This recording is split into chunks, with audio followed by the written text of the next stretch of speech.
ನಮಸ್ಕಾರ ಎಲ್ರಿಗೂ. ಇವತ್ತು ಬೆಳಗ್ಗೆ ಬೇಗನೆ ಎದ್ದು ರೆಡಿಯಾಗಿ ಸೀದಾ ಬಂದೆ ಗಾಡಿ ಹತ್ರಕ್ಕೆ. ಗಾಡಿ ತಗೊಂಡು ಸೀದಾ ಹೊರಟೆ. ಇವತ್ತು ಬರೀ ಸ್ಪಾಟ್ ಇನ್ಸ್ಪೆಕ್ಷನ್ ಇತ್ತು, ಹಂಗಾಗಿ ಹೋಗೋಣ ಅಂತ ಹೇಳ್ಬಿಟ್ಟು ಸರ್ ಬಂದರು. ಸರ್ನ ಕರ್ಕೊಂಡು ಒಂದು 2-3 ವಿಲೇಜ್ನ ವಿಸಿಟ್ ಮಾಡಿದ್ವಿ, ಸ್ಪಾಟ್ ಇನ್ಸ್ಪೆಕ್ಷನ್ ಮಾಡಿದ್ವಿ. ಸ್ಪಾಟ್ ಇನ್ಸ್ಪೆಕ್ಷನ್ ಎಲ್ಲ ಆದಮೇಲೆ ಸೀದಾ ಬರ್ತಿದ್ವಿ ಎಲ್ಲಿಗೆ ಅಂದರೆ ಬೇಲೂರು ಕಡೆಗೆ. ಊಟ ಎಲ್ಲ ಮಾಡಿದ್ವಿ ಮಧ್ಯಾಹ್ನ ಊಟ ಮಾಡ್ಕೊಂಡು ಇವಾಗ ಸ್ವಲ್ಪ ಬೇಗನೆ ಬಂದೆ ಬೇಲೂರು ಕಡೆಗೆ ಬಂದು ಗಾಡಿ ನಿಲ್ಸೋಣ ಅಂತ ಹೇಳ್ಬಿಟ್ಟು ಗಾಡಿನ ಸೈಡ್ಗೆ ಹಾಕಿದೆ, ಅಂದರೆ ಆಫೀಸಿಗೆ ಅಲ್ಲಿ ಪಾರ್ಕಿಂಗ್ ಮಾಡಿಬಿಟ್ಟು ಹೊರಡೋಣ ಇನ್ನೇನು ಅಂದ್ಬಿಟ್ಟು ಗಾಡಿಗೆ ಬಾಯ್ ಹೇಳಿ ಅಲ್ಲಿಂದ ಕೀನ ಕೊಟ್ಟು ಅವ್ರಿಗೆ ಅಲ್ಲಿಂದ ಸೀದಾ ಗೇಟ್ ಕಡೆಗೆ ಹೊರಟೆ. ಗೇಟ್ ಕಡೆಗೆ ಹೋಗಿ ಗೇಟ್ನ ಹಾಕೊಳ್ಳೋಣ ಅಂದ್ಬಿಟ್ಟು ಗೇಟ್ ಹಾಕೊಂಡು ಹಂಗೆ ಅಲ್ಲೇ ಬಸ್ ಸ್ಟಾಪ್ ಇರೋದು ನೆಹರು ಸರ್ಕಲಲ್ಲಿ, ನಿಧಾನಕ್ಕೆ ನಡ್ಕೊಂಡು ಹೋಗೋಣ ಅಂದ್ಬಿಟ್ಟು ನೆಹರು ಸರ್ಕಲ್ವರೆಗೂ ನಡ್ಕೊಂಡು ಹೋದೆ.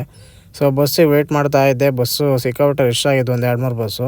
ಇನ್ನೊಂದು ಬಸ್ ಬರುತ್ತೆ ಅಂತ ವೆಯ್ಟ್ ಮಾಡ್ತಿದ್ದೆ, ಹಂಗಾಗಿ ಈ ಬಸ್ ಬಂತು. ಈ ಬಸ್ಸು ಫುಲ್ ಖಾಲಿ ಇತ್ತು.